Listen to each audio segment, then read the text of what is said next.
Hello दोस्तों, आप सभी का स्वागत है आपका अपने यूट्यूब चैनल शिक्षालय में। तो दोस्तों, आज की इस वीडियो में मैं आप लोग को क्लास 10 का मैथमेटिक्स का दोस्तों चैप्टर नंबर 1 जिसका नाम है वास्तविक संख्याएं। जी हाँ दोस्तों, वास्तविक संख्याएं का टॉप 30 वीवीए ऑब्जेक्टिव क्वेश्चन लेके आ चुके हैं जो आप लोग के एग्जाम की दृष्टि में काफी इंपॉर्टेंट होने वाली है।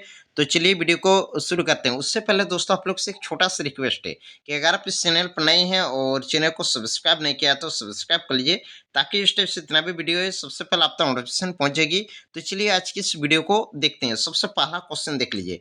पहला क्वेश्चन है 120 के अभाज्य गुणनखंडों के गुणनफल के रूप में लिखा जा सकता है। तो हम लोग के पास 4 ऑप्शन है। तो चलिए हम लोग 120 के अभाज्य गुणनखंड निकाल के देख लेते हैं।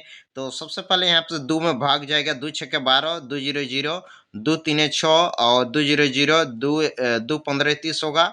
उसके बाद आएगा 3 पंचे 15, यानी कि हम लोग का हुआ 3 तो 2 हुआ, 3 गुना 5। तो ए नंबर ऑप्शन में देख लीजिए 3 तो 2, 3 गुना 5, यानी कि ए नंबर ऑप्शन में हम लोग को करेक्ट दिख रहा है। तो एक का आंसर होगा ए नंबर। अगला दोस्तों 2 नंबर भी क्वेश्चन इस प्रकार है। 140 के अभाज्य गुणनखंड को किस प्रकार लिखा जा सकता है। तो चलिए 140 का अभाज्य गुणनखंड निकाल के देखते हैं। सबसे पहले 2 में भाग जाएगा। 2 7 14 जीरो, 2 35 70 आएगा। उसके बाद आएगा हम लोग का 2 में नहीं जाएगा, अब 5 में डायरेक्ट जाएगा। 5 सत्ते 35, यानी कि हम लोग का 2 तो 2 हुआ, 5 और 1 तो 7। तो इसका हम लोग का बी नंबर देख लीजिए। 2 तो 2 गुना 5 गुना 7, यानी कि 2 तो 2 5 गुना 7, यानी कि 2 का आंसर होगा बी नंबर। अगला दोस्तों 3 नंबर क्वेश्चन देख लीजिए। 156 का अभाज्य गुणनखंड। चलिए 156 का अभाज्य गुणनखंड निकाल के देख लेते हैं।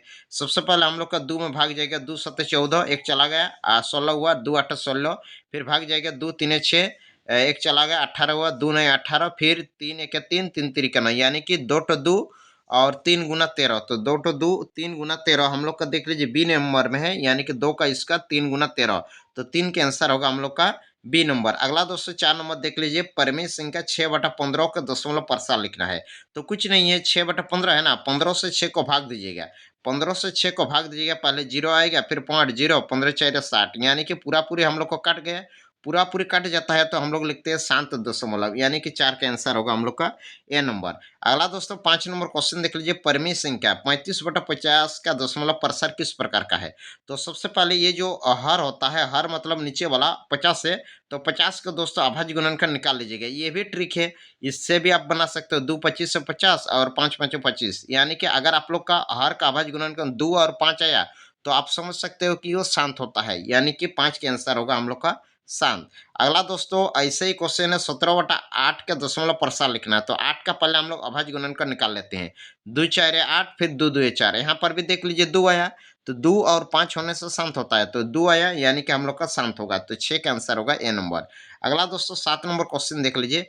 किन्हीं दो धनात्मक पूर्णांक ए और बी के लिए एचसीएफ ए कॉमा बी और एलसीएम ए कॉमा बी डैश होता है।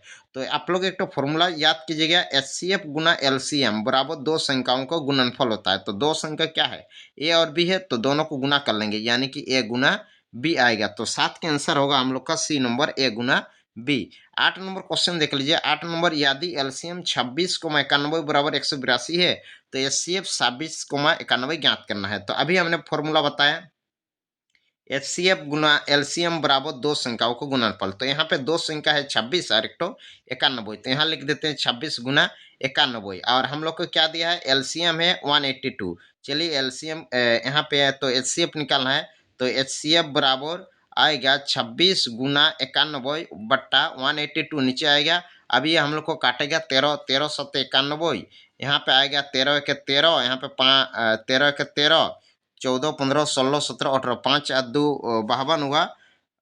तो दोस्तों ये वाला हम लोग को 7 से काटेगा। 7 13 91, और यहाँ पे आएगा 7 2 14, यहाँ पे 4 बचा और 2 42 हुआ, 7 छक्के 42, यानी कि 26 हुआ।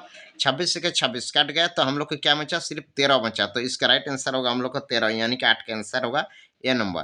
अगला दोस्तों 9 नंबर क्वेश्चन भी इस प्रकार का है। 306 गुना 6 5 7 का महत्तम समावर्तक 9 है। महत्तम समावर्तक मतलब एचसीएफ, तो इसका एलसीएम निकालना है। तो ये भी इस फॉर्मूला से अगर बना लीजिएगा ना, एचसीएफ गुना एलसीएम बराबर दो संख्याओं को गुणनफल। तो दो संख्या कितना है, 306 गुना 657, इसको गुना कर लेंगे तो हम लोग को निकालना है लघुत्तम माने एलसीएम। तो एलसीएम बराबर यहाँ पे कितना होगा, 306 गुना 657 बटा यहाँ पे HCF ये गुना है तो इधर आएगा भाग होगा, बट्टा में यहाँ पे 9 आएगा, फिर 9 से काटेगा ये वाला 9 तीन 27, यहाँ पे 3 बचा, 6 9 4 36 और 34 और 657 हुआ। तो 34 और 657 को अगर गुना कर लेंगे तो हम लोग को 2 2 3 3 8 आएगा, यानी कि 9 का आंसर होगा हम लोग का बी नंबर। अगला दोस्तों 10 नंबर क्वेश्चन देख लीजिए। 15 और 25 के HCF निकालना है, तो 15 से 25 को भाग दीजिएगा। तो इस प्रकार से HCF निकाला जाता है। 15 के 15, यहाँ पे 0 बचा, यहाँ पे 1 हुआ 10, फिर 10 से 15 को भाग दीजिएगा, 10 से 10, फिर यहाँ पे 5 बचा, फिर 5 से 10 को भाग दीजिएगा, 5 2 10, यानी कि पूरा पूरी कट गया। तो इधर वाला हम लोग को जो बचा ना वही होता है HCF, यानी कि 5 बचा, तो इसका राइट आंसर होगा 10 का ए नंबर 5। अगला दोस्तों 6 और 20 के LCM, तो LCM चलिए निकाल के देख लेते हैं 6 और 20 का। सबसे पहले 3 2 में जाएगा, 2 3 6, 2 2 से 20, और दोस्तों भाग नहीं जाएगा, और भाग नहीं जाएगा ना तो हम लोग को दोस्तों यहाँ पे क्या किया जाता है, गुना किया जाता है। 2 3 6, 6 और 2 से 60, यानी कि हम लोग का आंसर होगा 60। अगला 12 नंबर क्वेश्चन देख लीजिए। पाई क्या है, निम्नलिखित में पाई क्या है? तो पाई का मान होता है, याद रखिएगा, 22/7 होता है। अगर 7 से भाग देगा ना 22 को, 3.1415 इससे कुछ बढ़ते ही जाता है, माने कभी खत्म नहीं होता है। तो पाई एक हम लोग को क्या है, अपरिमेय संख्या है, यानी कि 12 का आंसर होगा बी नंबर। 3√2 क्या है? अगर ये बोला √2 वाला जितना भी है ना, जैसे √2 हुआ, √3 है, √5 है, ये सब हम लोग को क्या है, एक अपरिमेय संख्या है, यानी कि 13 का आंसर होगा अपरिमेय संख्या बी नंबर। 14 नंबर भी इसी प्रकार है। √2 क्या है? √2 एक अपरिमेय संख्या है, 14 का भी आंसर होगा बी नंबर। अगला 15 नंबर भी क्वेश्चन देख लीजिए इस प्रकार से। 5 - √3 एक क्या है? तो 5 - √3 भी एक हम लोग को क्या है, अपरिमेय संख्या है।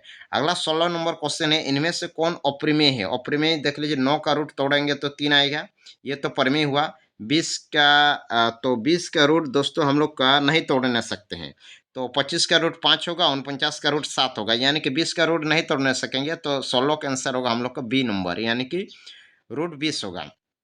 अगला 17 नंबर क्वेश्चन देख लीजिए। निम्न में से कौन परिमेय है? यहाँ पे देखना है कि परिमेय, तो इसका रूट हम लोग का 7/8 आएगा, और इसका 9 9 81, यानी कि बी नंबर तो हम लोग का 17 का ए नंबर, हाँ परिमेय बोला है। परिमेय मतलब होगा कौन वाला रूट को हटा नहीं सकेंगे, ये वाला रूट नहीं हटेगा, ये वाला भी रूट नहीं हटेगा, ये भी नहीं हटेगा, लेकिन इसका हट रहा है, 7 आएगा, नीचे 8 आएगा, यानी कि ये हम लोग को परिमेय संख्या के रूप में हो रहा है। तो 17 का आंसर होगा ए नंबर।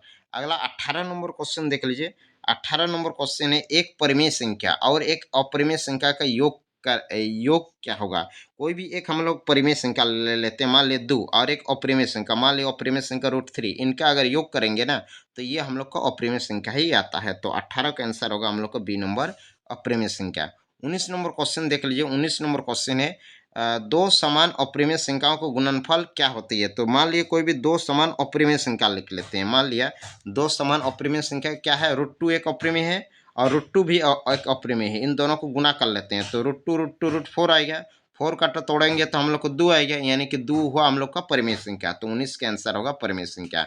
अगला देख लीजिए 20 नंबर क्वेश्चन है, √2 गुना √2 क्या है? तो अभी हम बता दिए, √2 गुना √2, √2 कितना हुआ, √4 हुआ, √4 का तोड़ेंगे तो 2 आया, यानी कि ये होगा हम लोग का परिमेय संख्या। तो इस प्रकार से मैंने चैप्टर 1 का top VVI objective question, top 20 VVI objective question बता दिया गया हूँ।